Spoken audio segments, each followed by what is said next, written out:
It appealed to we liked what we were doing. We liked the idea of those evilly sort of sounding riffs.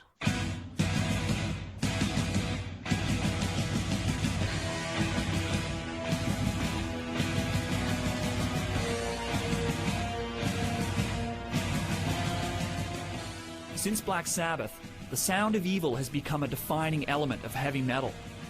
But what makes metal sound evil? The blues scale has the flat fifth, the tritone. That's the devil's note. Like in the old days, you weren't allowed to use that note.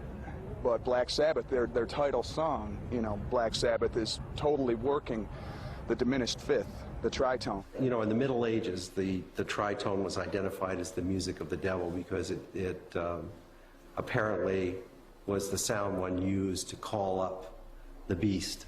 There's something very sexual about the sound of the tritone. I think that in the Middle Ages, people who were ignorant and scared, when they heard something like that and felt that reaction inside their body, went, oh, here comes the devil. There's an ongoing battle in heavy metal to be more evil than the band that came before you. This has kept me into metal all these years. But there's more to this music than just sounding evil. If you don't have an electric guitar with really good amps and really good distortion, you don't have the core of metal.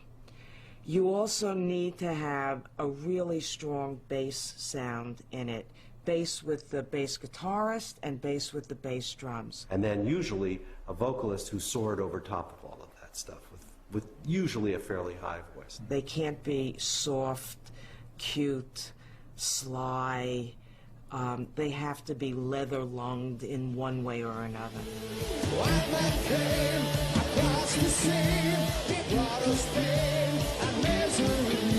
He killed our tribes, he killed our queen, he took our game for his own need. We made him hurt, we got him well, out of the place to sing it.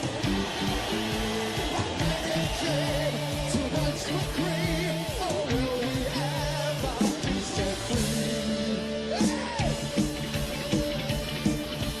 Riding through dust clouds and barren wastes, galloping hard on the plains.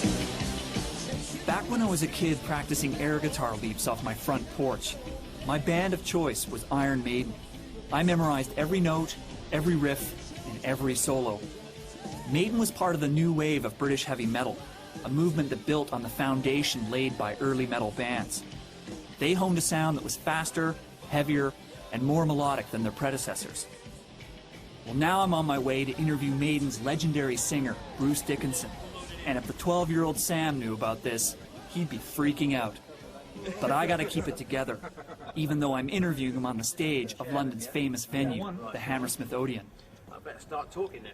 My intention as a front man is to try and find the guy who's right at the back of the 30,000 festival and sort of go, yeah, you. Yeah, you. You. And the guy goes, hey, like that. And you can do that. You can actually do that.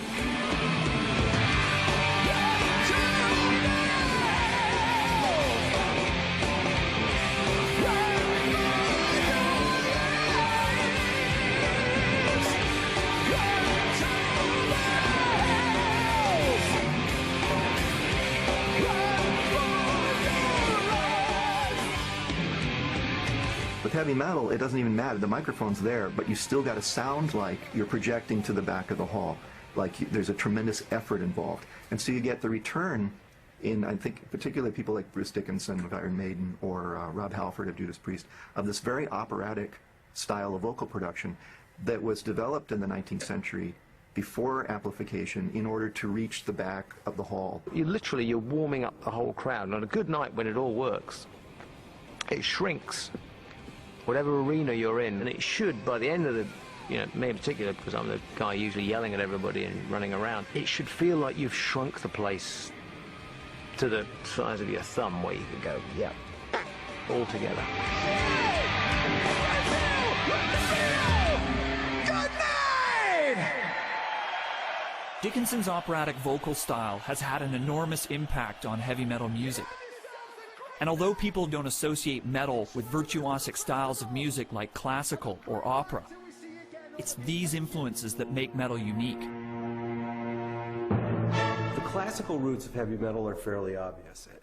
And I would say most of the practitioners, most of the really, really good ones, were fans of dark classical music.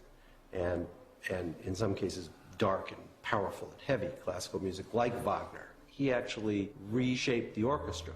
He added tubas, he added extra basses, he added an octabass, which is actually a double-sized bass violin that took two people to play. One guy on a stool fingering it, and one guy, one guy playing the bow. And he just loaded down the bottom end of his orchestra so that when that orchestra played, the rafters shook. There was so much bass. It was the first time that anybody really heard that live. I still believe if Richard Wagner had actually been around today, he'd probably be in Deep Purple. Or Beethoven probably would have been happy to be in Led Zeppelin.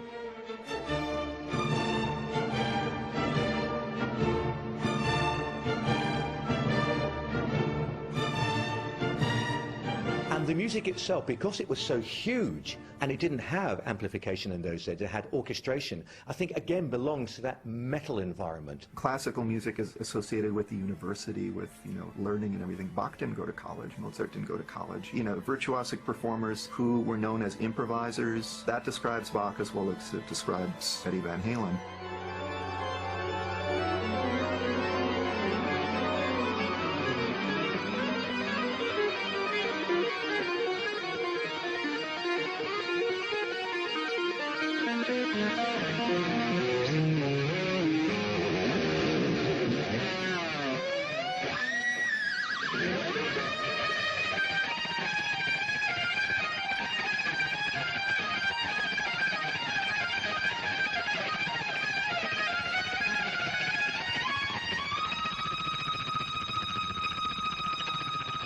From Eddie Van Halen on, the guitar becomes so overdriven, so hot, that the models of playing from violin and organ become relevant to the guitar, which used to be an instrument like the piano where you'd hit a note and it would fade.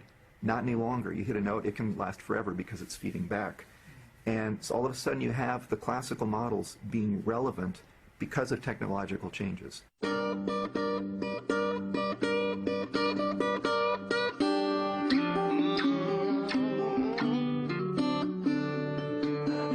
Of course, heavy metal has another musical ancestor, one whose roots lie deep in the American South. The root of all rock and roll is in blues and slave music. I mean, they invented it. The guitar is an African instrument, That's where it started.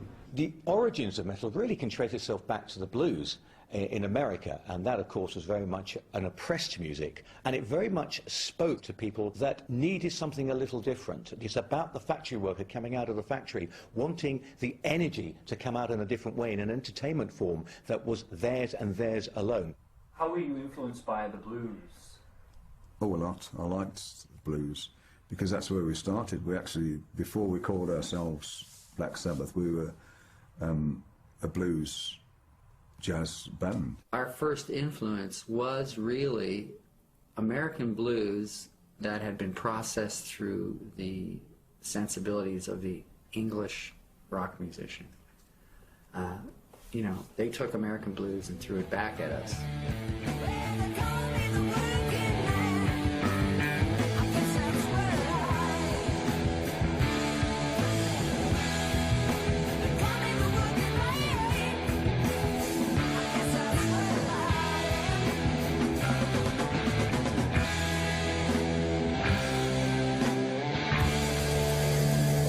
Look at the history of Black Sabbath and even of Deep Purple and certainly of Led Zeppelin. These people didn't come from affluent backgrounds, and therefore they grew up and knew exactly how to present their music to people who came from a like-minded situation. Describe Aston to me. A shithole, basically. Very rough, very not a good area. But the people, some of the people were nice. It just got run down, And I hated it living there. I hated it at the first, because my parents moved there, and of course I was with them.